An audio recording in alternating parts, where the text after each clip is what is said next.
Hey guys, welcome to another video. My name is Ian the Reader, and this is the channel Ian the Reader. Welcome or welcome back. Today I have a video of shame for you guys. I've made a video kind of like this before, talking about authors that I still haven't read yet, but this is much worse.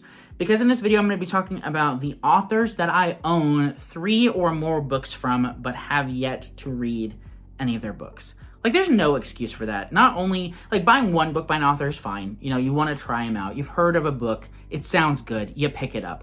But buying, like, multiple books, in some cases, like, more than 5 books by an author before you even know if you like their writing style, like, that's not really excusable. I have a problem, but here we are. And I'm here today to talk to you guys about I want to say 8 authors that I have 3 or more books from, and I have not read anything by them. So, a couple things about this video before we jump in, though. First rule, I will say, this has to be, like I said, 3 books or more. I have lots of authors that I own 2 books from, but I haven't read anything by, but I feel like 2 is, like, kind of okay, but 3, there's just something about that number that just feels like, dude, you should have read something by them already. So, that's rule number 1. Rule number 2 is they cannot all be from the same series. Like, okay, maybe there's an author that I just have a really good feeling about, and so I bought, like, a whole trilogy by them. That's okay, I guess. I'm talking about authors that I have not read anything from. I bought multiple projects from them. And yeah, that's rule number 2. Rule number 3 is not a rule. I don't know why I'm saying it like that. Thing number 3 is I want all of you to comment down below which of these authors I should read the most, like which one you want me to try, and whichever person gets the most comments, I will read a book by them in August to knock one off the list. I will say also, like, I'm judging myself a little bit hard right now, but I've been pretty good this year about trying out new authors. There were like 3 authors, or maybe 3 or 4, that I have on my shelf now that like 6 months ago I would have had to add to this video, but I've read things by them now. So progress, I like it. Without any further ado though, let's go ahead and jump into the video. The first author that I own more than 3 books by that I have not read anything from yet is an author that I'm kind of ashamed that I haven't read anything from, because I've tried multiple times. I've added their books to my TBRs. I have started their books. I've said that I'm enjoying their books, and then for some reason or another, I don't continue. The author I'm talking about here is William Faulkner. I own 1, 2, 3, 4, 5 of his books, and the reason is, 1, I think I'm gonna like them, but I just like the look of these together. The little, like, black spine, the white writing, it's a vibe, and I'm so down for it. I own Light in August, which I think I've read the most of this one. I think I've read 100 pages of that. I own A Fable, which I've heard has beautiful writing. As I Lay Dying, which is another one that I've read a significant portion of, probably like 50 pages. Sanctuary, which still has the sticker on it from Half Price Books.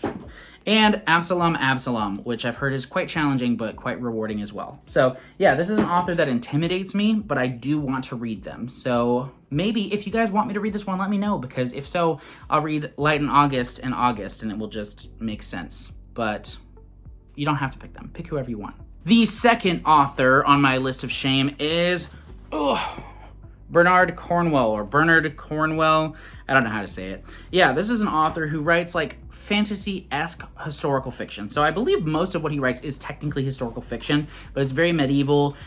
He has one trilogy here that I own that is like Arthurian, so it's historical fiction, but with like very fantasy-heavy vibes. But yeah, I own all of this trilogy, which is called I don't know. There's a name on here somewhere, I'm sure. But the first book is called The Winter King. The second is called Excalibur. And the third is called Enemy of God. So I own that entire trilogy. And I also own the first 3 books in the Saxon trilogy. It's not a trilogy. There's like 20 books in this. It's not 20. But it's the Saxon Tales. The first book being The Last Kingdom. So yeah, very well done historical fiction as far as I've been told. I know that The Winter King and those books in general, people really, really love.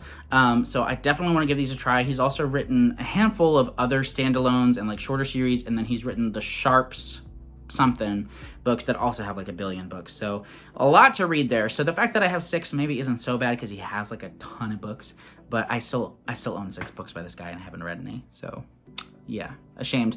But yeah, that's another author for you to pick from. The third author on my list of shame is Tana French.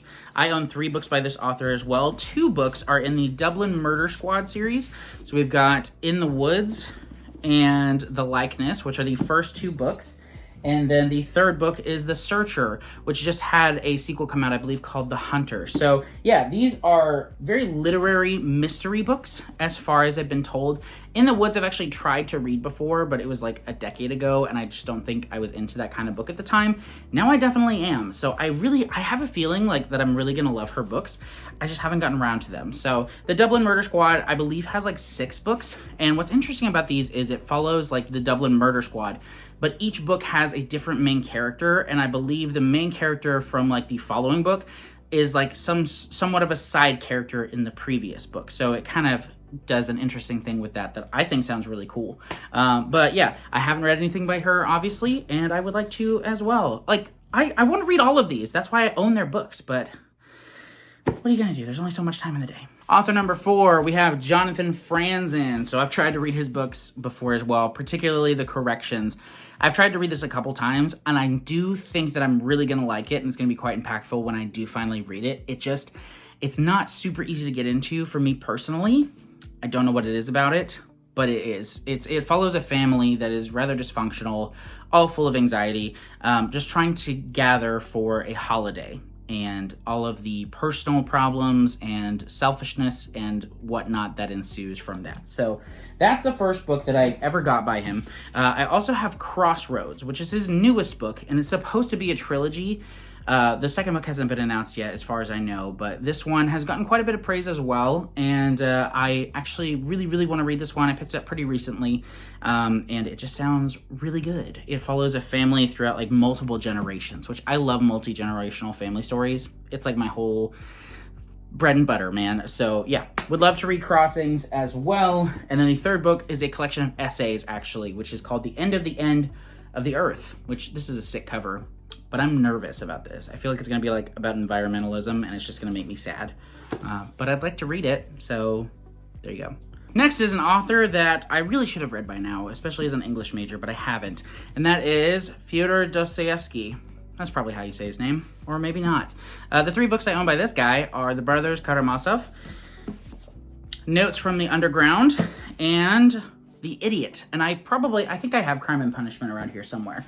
But yeah, this is a Russian literature guy who is supposed to be one of the best, most important novelists of all time, and I haven't read anything by him because I'm illiterate, obviously. That's why I have a booktube channel.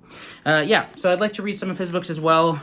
Not these anytime soon. I'm gonna start with this little guy, for sure. Okay, 3 more authors to go. We're on a roll. We're knocking this out. It's not gonna be a long video. We're just gonna talk about these, and you guys are gonna help me decide which one to read next. Next, we have Virginia Woolf. This is an author that I haven't actually really tried to read yet, but I would like to. So the first book I got by her was Mrs. Dalloway, which is one of her most popular books. Then To the Lighthouse, which I believe is her most popular book, maybe? And it's also the shortest, so that's cool. And then Orlando by Virginia Woolf. So obviously by Virginia Woolf, you dummy. Yeah, but this is a longer one, and one that I've heard is a little bit more complex. But yeah, these are the 3 that I have by her, but she's quite the acclaimed author, and I would love to read her books at some point. The second to last author is Justin Cronin, or something like that. Yeah, I've been wanting to read this guy for ages. The Passage I've actually owned twice. I had it, and then I unhauled it, and then I rebought it because it just sounded really good. First book here, The Passage. Such a nice cover. I love like that holographic kind of look to it. I almost said hieroglyphic. What is wrong with me? And then I also own The City of Mirrors. There's a third book in this trilogy called The 12, I believe, that I haven't gotten my hands on yet. I see it at the bookstore all the time, but I want to give these books a try before I buy another one. Apparently, I'm making good decisions now. Who knew? And then The Ferryman, which is his newest book that came out last year. I found this for $5, and I snatched it up. Which this one sounds the most interesting to me, I think. All of these sound good, but The Ferryman definitely sounds awesome. He writes like horror with like a little bit of sci-fi in there, sci-fi horror kind of books, fantasy-ish, supernatural stuff. It just sounds like my whole vibe. I would love to read these books very soon, so you can pick that one if you want to. And last, but certainly not least, we have Gavriel Kay, which I almost bought another book by him yesterday, but I restrained myself, so go me. Yeah, this is an author that I'm really particularly ashamed of because I was supposed to read this earlier this year. Somebody picked it for me to read, my 1,000th subscriber, and I didn't read it because I just wasn't in the mood for it. So, shame on me. But yeah, this is an author I definitely want to read. I own A Song for Arbonne, which I've heard amazing things about. I own Tigana, which is actually the first one I had ever heard about by this author. I believe it's his most popular, and it's the only one I'd heard about him for a long time. And then recently I've been hearing a lot more about his books. And then I went to a library sale, and they were getting rid of River of Stars and Children of Earth and Sky. I actually know like nothing about either of these, but it was like 50 cents, so I had to. And lastly, I have Under Heaven, which I got on clearance for $3. So yeah, lots of books. I really don't know very much about any of them, but I've heard incredible things about lots of his books. So I would really love to read some guy Gavriel Kay as well. Regardless of which one you guys pick for me to read, I may end up reading multiple of these next month because I'm excited about it. Now that I'm talking about them, I feel the urgency to read them. Now, very quickly, I'm going to run through the book that I would read for each author, should they be the one that is chosen for me to read in the month of August. For Virginia Woolf, I would read To the Lighthouse. For Guy Gavriel Kay, I would read A Song for Arbonne. For Fyoder Dostoyevsky, I would read Notes from Underground. For William Faulkner, I would read A Light in August. For Tana French, I would read The Searcher. For Justin Cronin, I would read The Ferryman. For Bernard Cornwell, I would read The Winter King. And for Jonathan Franzen, I would read Crossroads. That's it for this video. Thank you so much for watching. Like I said, please leave a comment down below telling me which of these authors I should try first. Hopefully I'll get to quite a few of them by the end of the year, but I definitely want to prioritize just getting on it for August. Maybe I'll even try to do one a month, but we're going to start with one in August. So let me know. Thanks for watching, and I'll see you in the next video. Bye.